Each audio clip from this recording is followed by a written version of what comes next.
Masih di Sapa Indonesia Malam bersama saya Friska Clarissa. Sejumlah kalangan menyayangkan proses penangkapan terhadap mahasiswi Institut Teknologi Bandung yang diduga membuat meme Presiden Prabowo dan Presiden ke-7 Joko Widodo. Mahasiswi tersebut dijerat pasal 45 ayat 1 Undang-Undang ITE terkait penyiaran informasi elektronik yang bermuatan melanggar kesusilaan.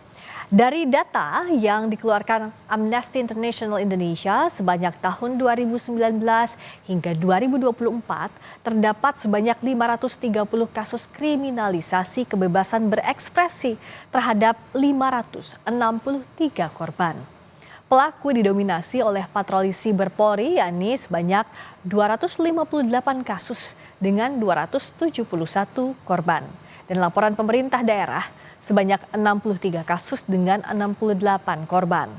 Tepatkah jeratan pasal UU ITE pantas diberikan kepada mahasiswa ITB yang menyalurkan ekspresinya? Kami akan bahas soal ini usai informasi berikut. Wakil Rektor Institut Teknologi Bandung, Andrianto Rikrik, membenarkan salah satu mahasiswinya masih ditahan di Bareskrim Mabes Polri terkait kasus meme Presiden Prabowo dan Joko Widodo. Sejumlah upaya komunikasi terus dilakukan ITB agar mahasiswinya bisa kembali dibina oleh pihak kampus. Sementara mahasiswa masih berada di Bareskrim, namun demikian kami dengan berbagai pihak sedang melakukan komunikasi ya agar mencari jalan yang terbaik. Saya kira saya juga mendukung, ITB sangat mendukung pernyataan Pak Hasan Hasbi terkait dengan mahasiswa ini, dan ITB tentu saja sangat mengharapkan agar mahasiswa kami ini dapat dibina dengan baik oleh pihak ITB. Sementara itu, Ketua Kabinet Keluarga Mahasiswa ITB mendesak agar polisi membebaskan mahasiswa ITB terkait kasus ini. Penangkapan mahasiswa ITB karena meme Presiden Prabowo dan Presiden ke-7 Joko Widodo tidak menyurutkan semangat mereka untuk tetap bersuara.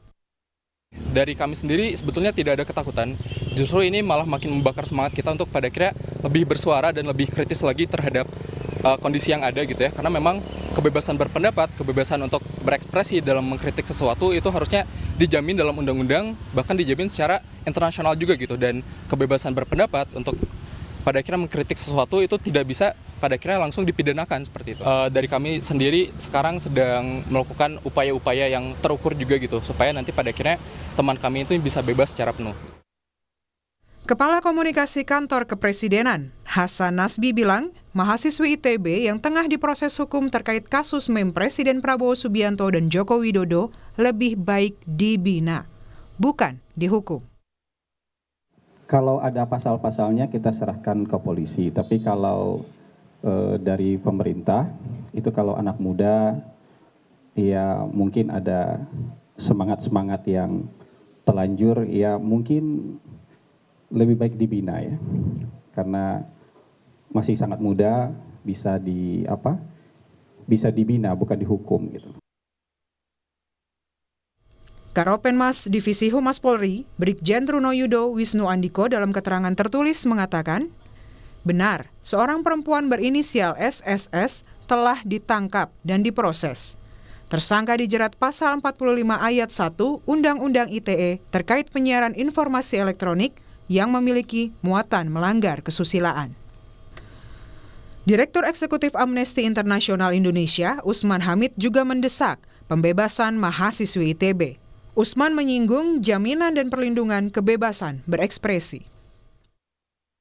Ya, yang saya dan teman-teman Amnesty cermati, penangkapan ini justru bertentangan dengan semangat untuk melindungi dan menjamin kebebasan berekspresi, termasuk berekspresi dalam bentuk mengkritik pejabat negara atau mantan pejabat negara melalui berbagai cara, entah itu tulisan, karya tulis, baik itu di ranah digital atau karya seni, baik yang bersifat satir atau sarkastik, seluruhnya adalah bagian dari kebebasan berekspresi yang tidak boleh misalnya dikriminalisasi. Karena itu kami mendesak agar jajaran kepolisian, khususnya Bareskrim Polri, untuk segera membebaskan mahasiswi tersebut, segera dan tanpa syarat. Polisi menangkap mahasiswi Fakultas Seni Rupa dan Desain Institut Teknologi Bandung di indekosnya di Jatinangor, Kabupaten Sumedang, Jawa Barat pada Selasa lalu. Mahasiswi tersebut ditahan dan dijerat Undang-Undang ITE. Tim Liputan, Kompas TV.